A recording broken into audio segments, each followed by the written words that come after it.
It's the Locked On Flyers podcast for Sunday, July 30th, your daily dose of Flyers news, analysis, and high quality content that's going to get into some summer hockey talk today. All right, summer hockey, of course. Gotta love it. We'll get into that, plus your Nemesis of the week and poll results all on today's show. Your Locked On Flyers, your daily podcast on the Philadelphia Flyers. Part of the Locked On Podcast Network, your team every day.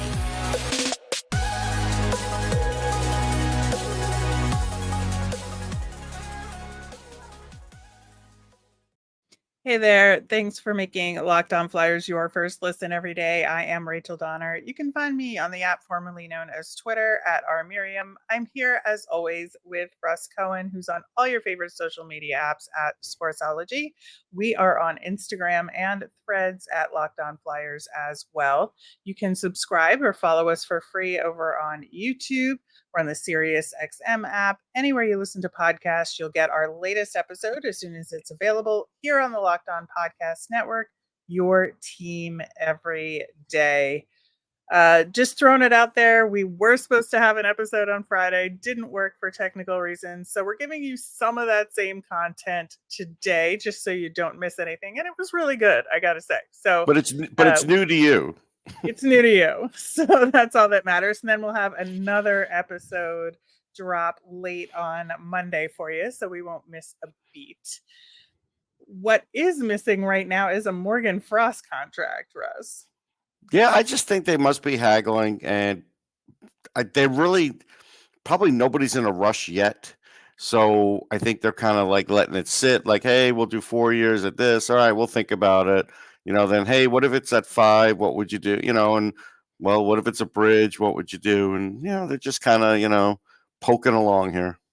Yes, I think that's probably it. I won't get nervous until, it's like 3 or 4 days before camp and we still don't have a contract. Nah, I don't believe that'll happen. Yeah, I don't think that's happening. We should be okay there. One other thing that did happen was that Carolina signed Tony DeAngelo for $1.675 million for a year. So they still get Tony DeAngelo and don't have to give up a prospect to do it and pay him less. And sort of get to poke fun at the Flyers because that's the buyout number. So it's like, I'm kind of tired of Carolina doing that, honestly. They do it with everybody, but it's like a bad joke that someone keeps telling over and over again. But yes, did they work things out really nicely for themselves? Yeah, and I give them credit for that. But just pay them a real number. Don't stop with this nonsense. Yeah, I think it's poking the bear for no good reason, I would say. Yeah. But best of luck to Tony in Carolina, and I think that's best for everybody, all things considered, with the whole Tortorella thing. So it's a good thing. The Flyers did sign Alexis Gendron to an ELC 860K for the 3 years. I love a good 7th round draft pick getting that ELC story. He was drafted in 2022 at 220th overall. He's 19 years old, and just when a guy gets picked in the 7th round and just takes that next step to get the ELC, I love it every time. Yeah, I mean, so far so good. I mean, again, I don't care how many goals he scored in the queue. So many people are getting crazy because, he had a lot of goals, and it's let's see what he does in the AHL, especially as a 19-year-old. If he rips up the AHL as a 19-year-old, then we'll talk about it. That'll be something. Yeah, I think it'll be a huge test for him and a big transition with the Phantoms. But I think he'll have the time to do it and the time to progress on the right path. So I'm looking forward to seeing where they put him in the lineup and all of that this year with the Phantoms. Speaking of the Phantoms, they signed some additional players as well to AHL contracts. Jordy Bellerive is going to be back on a 1-year deal. He had 8 goals and 12 assists this past year in 61 games, and just like a real solid center to partner up with some developing wingers, I think. Yeah, and he's good in the room. So, fans like him, players like him. So that was good. It was good to bring him back. He's a good guy to have around. Yeah, so is Adam Karashik, who will be back as well. He had a rough year this past year with Yeah. injuries, so he only played in 23 games, but got super involved in the community. They even gave him like a community spirit award, which is really cool. So good that he's getting another opportunity. And I think, depth defensemen for the Phantoms are never a bad thing. No, I mean, again, you can never have enough defensemen in your system. And if somebody has to go down to the E for a while, then that's what happens. It'll probably be Mason Millman, so he doesn't have to worry. Oh, God. It will never end. Never end. More importantly, they did re-sign Nolan Maier in net for the Phantoms, which is really good to see. He played a bunch of games in Reading, speaking of getting sent down, but that's usually the way with goaltending Yes. at that level. But he played really well in Reading, and he played 9 games with the Phantoms. He went 5-2-2 with a 2.85 goals against average. And I think for him, he kind of got stuck with like the worst of the starts when he did There's no play. question, especially Yeah. towards the end. I Mhm. think he had to go back to back at least once, maybe twice. Yeah, so I think that you kind of can't look at his numbers and No. and look at what kind of goaltender he is overall. I think he played generally well when we did see him in net, and I think it's just good to have a solid AHL goaltender back in the stable, and I'm glad it's him. Yeah, no, I wrote about him. I thought he was solid. I'm happy they have him back in the fold. They can't have enough goaltending either, so it's a good thing. Yeah, I think so too. Going back to last week's listener poll results, we've been putting out these polls on Monday and giving the results on Friday. Since Friday didn't happen, we're going to do that now. And then we're going to give you the new question at the end of the show. So stay tuned for that. If you recall last week, we asked about who in the Flyer system is most likely to be in consideration or a top contender for one of the main NHL awards. And your choices were Matvei Michkov, Cutter Gauthier, Noah Cates, Carter Hart, or another player not yet drafted. 50% of you said Matvei Michkov was the next Flyers player to potentially get a big award. And obviously that would probably be the Calder, right? Yeah, I mean that's what that would be, but again, Gauthier is going to have a shot at the Calder before he does. Cates may have a shot at a Selke before he does. So yeah, I don't know. I don't know if I'd have gone that way, but fan base is pumped up about Michkov, and that's fine. Yeah, absolutely. Noah Cates being in consideration for the Selke, I think deserves a little more love than the 15% it got, to your point, just because he's already gotten Selke votes. That's Right. the thing, is like he's on the right path there. So he could get himself into the finalist conversation. And pretty Bergeron's out of the quickly. league, so Yeah, somebody I was different gonna will win say. this year. Yeah. Yeah, with Bergeron gone, I think Nico Hischier is maybe a presumptive new default candidate for that, but there's going to be other finalists, so why not Noah Cates? Yeah, we'll see. I mean, he's got a chance. Yeah, I think so too. Carter Hart got 14% for Vezina consideration. It's like a nervous 14, isn't it? Like it's not a big vote of confidence there. Well, I think that people are just nervous about who's in front of him, right? Because the goalie's individual play can only take them so far. They have to have a solid defense in front of them to get those numbers up to be in consideration. So I think that's where that comes from. No, and that's fair. I mean, I get it. Odds are it's going to be hard for him. Yeah, I think so too. All right. Well, like I said, we will get to the new poll at the end of the show. But up next, we are going to talk about summer hockey and the Beauty League. Take your first swing at betting MLB on FanDuel and get 10 times your first bet and bonus bets up to $200. That's right. Just bet $20 and you'll land $200 in bonus bets, win or lose. That's $200 you could spend betting everything from the money line to the over-under to who you think is going to hit the first home run. All on an app that's safe, secure, and super easy to use. Plus, when you win, you can get paid instantly. There's no better place to bet on MLB than FanDuel, America's #1 sportsbook. So sign up today and visit FanDuel.com/lockedon to get up to $200 in bonus bets. That's FanDuel.com/lockedon. FanDuel, official partner of Major League Baseball. We are going to have a lot of great content coming up this week and on tomorrow's show. So we are going to drop a show late on Monday.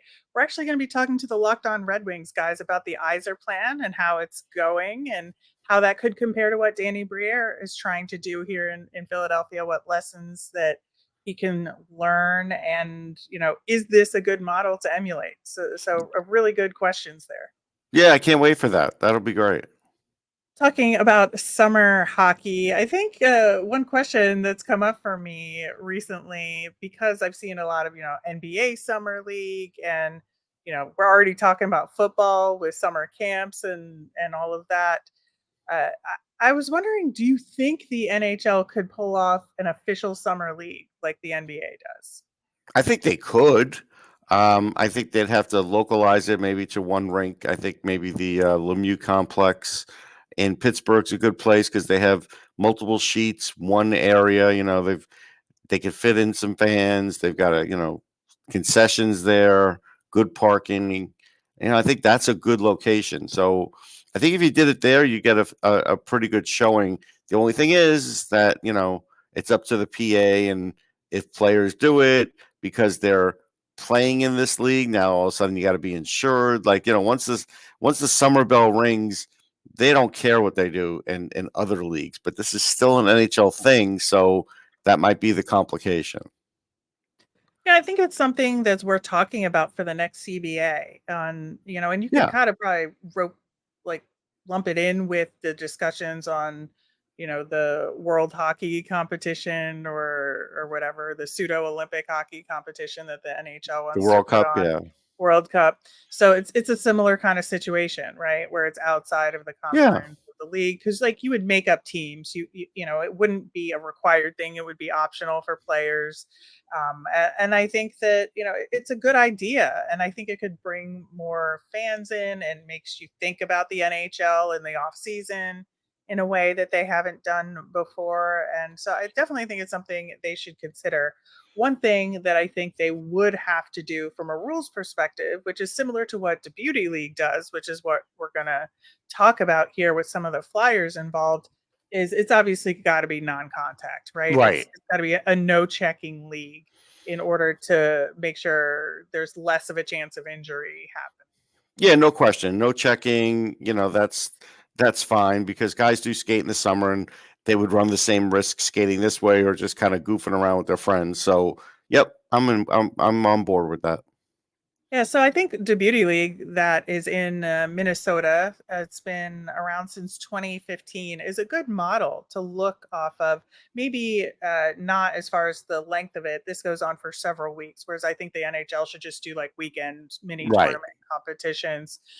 But there's all sorts of players in it. There's some NHL players who are in it just to do a warm up heading into the season. We've got USHL players, college players, some pros from North America who have contracts over in Europe, AHL players. It kind of runs the gamut. But there are some pretty solid NHL players in that league: Jake Gensel, Brady Shea, Anders Lee, to name some of the non-Flyers who are in it.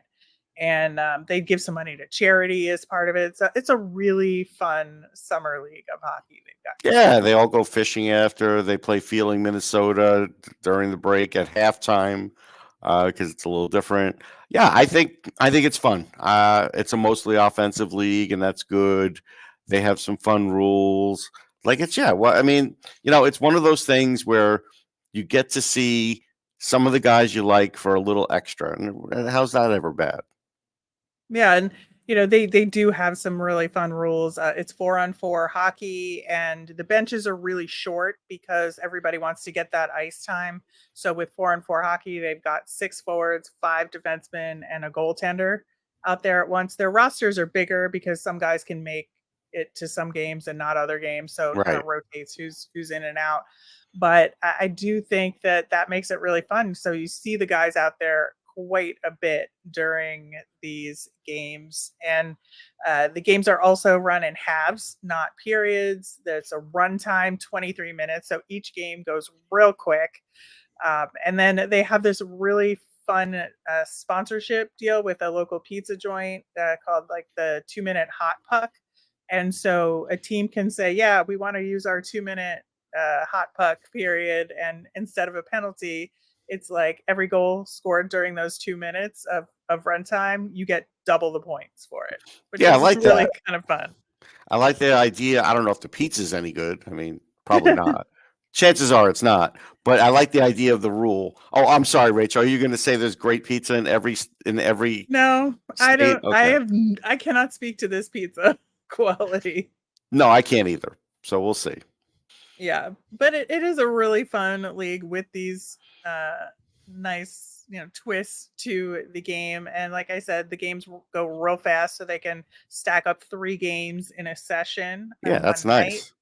nice. And so we have some Flyers involved in it this year. So both Cates brothers have been playing in this league. Noah Cates has played 2 games so far. He's got 5 goals and 2 assists I don't know. He's a little in off his one game. game. I Yeah. know. Well, he only had 2 assists in the other game, but it's hilarious because there's several or at least 2 brother combinations in the league. So we've got the Cates brothers, and they're of course on the same line. So Jackson got the assist on 4 of Noah's 5 goals in that first game, and then Noah assisted on Jackson's 2 goals. Noah's tied for second in points with 9. Jason Zucker actually leads the league with 10 at this point. But we've got the Brodzinski brothers as well. So Bryce, who is a Flyers prospect, and his brother Johnny, who's in the Rangers organization, have had some success as well. And Johnny Brodzinski scored a hat trick literally in one shift. It was Yeah, that's awesome. it was a lot of fun. That's fun. I mean, who doesn't love these brother combos, these Minnesota brother combos? Like, come on. Yeah. That's just fun. Yeah, you see a lot of mustardy yellow helmets out there from guys who Mm, play for University of Minnesota it's funny. on the ice. But the team that the Brodzinski brothers are on, Bobby Brink is also on that team. So getting to see him out there as well. And I think Bobby Brink and Bryce Brodzinski had some really good chemistry, a lot of fun back and forth passing between them. I will say Bobby Brink is a little rusty right now, a little lack of finish happening, Mhm. but I did see him score a really nice goal with a rising wrist shot that totally fooled the goalie toward the end of the game that I did get to see. So yeah, they're definitely getting tuned up for the season. Yeah, but that's good. I mean, they can work on some things. They're just staying loose, like you said. They invite their parents and stuff. Everybody can go see. After that, they could all go out to eat. Or like I said, go fishing and make what they catch. And it's a good time for everybody. They go back to their lake houses after. It's good.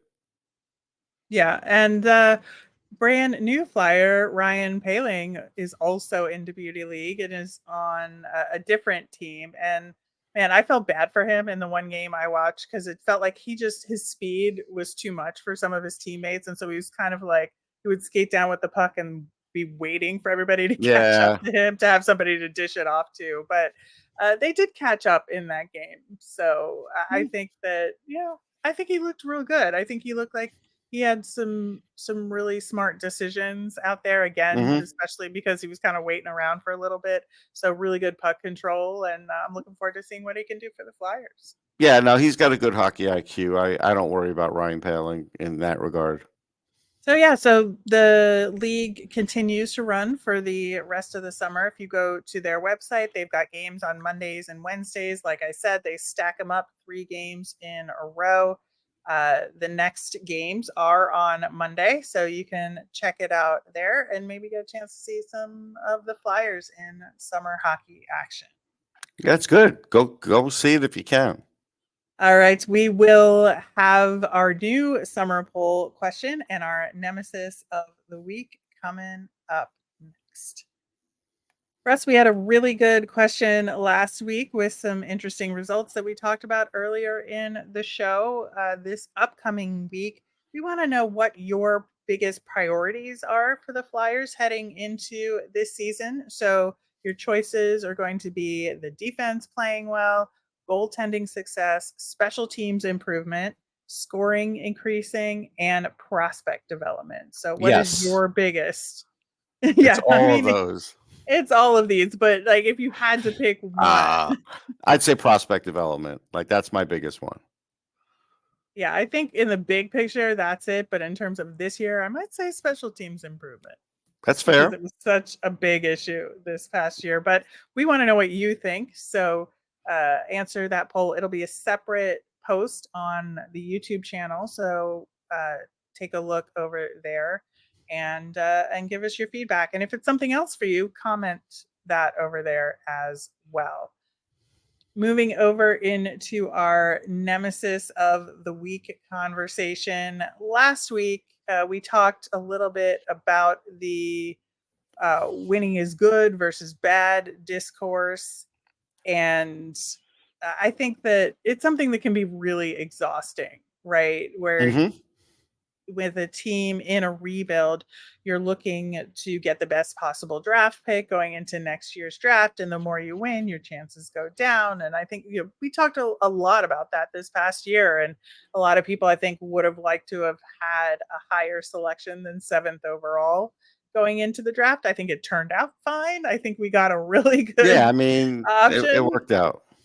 It did work out. So, things could work out again next year with winning a few more games as well. You never know how the Yeah, I draft wouldn't is want to going do to that fall. blueprint again. No, I wouldn't. Different draft.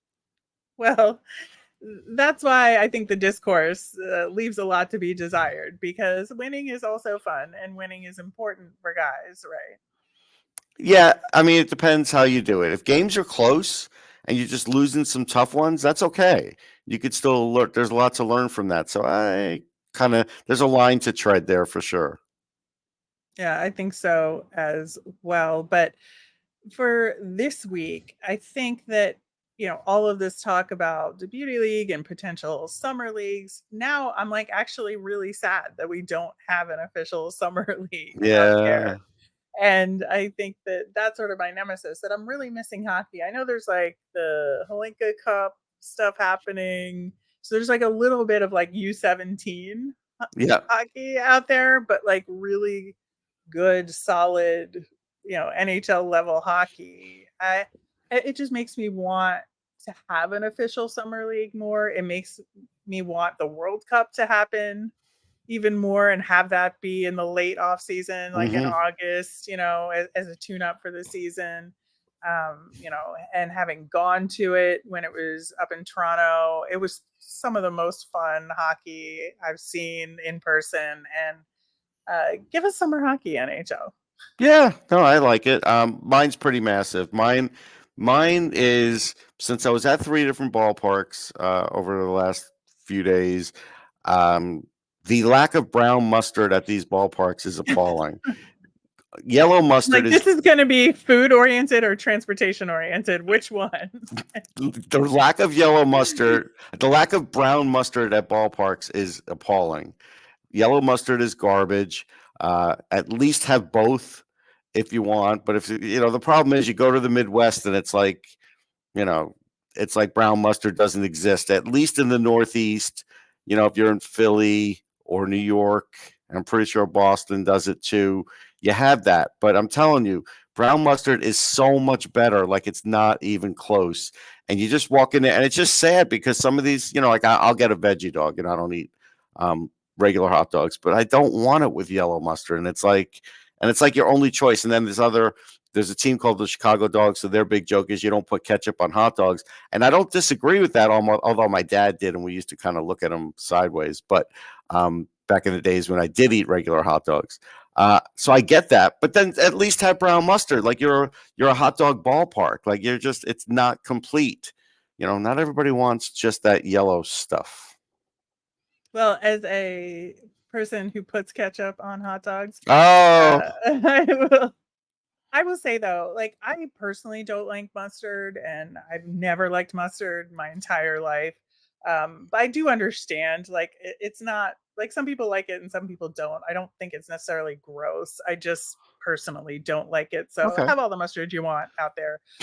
But I do hear people like that I'm with complain about types of mustard. So I understand it's a thing that people care about, and I can appreciate the difference there from afar. But I Okay. will not put mustard on anything, like On let alone a hot anything. dog. So No, I don't wow. like it. Period. No, I think it tastes weird. But Oh, there's again, a that's place for just me. mustard. I don't. I Yeah. think there's a Well, place for mustard in your life, Rachel. I think you have to let it in. no, I try it. I try it every now and again. I do that All with right. things I don't like. I Just try a it every slight now and taste again. change. Just Yeah. yeah. And mustard's never changed since I was a small child till now. Okay. Don't like All it. right. Eh, It's a sad it tale. happens. Yeah. It happened sometimes, I guess. But yeah, so that is our nemesis for this week. We will be back tomorrow, so Monday, late in your feeds. We will be talking to the Red Wings guys. Looking forward to that. Will be a ton of fun. And we always want to hear from you. We will be doing our regular mailbag segment on Wednesday. So get those questions in. You can tweet us at Locked On Flyers. You can email us at lockedonflyers@gmail, or you can comment over on YouTube. I'm Rachel. I'm on the app formerly known as Twitter at rmiriam. That's RMIRIAM. I'm Russ. I'm at Sportsology, SPORTSOLOGY.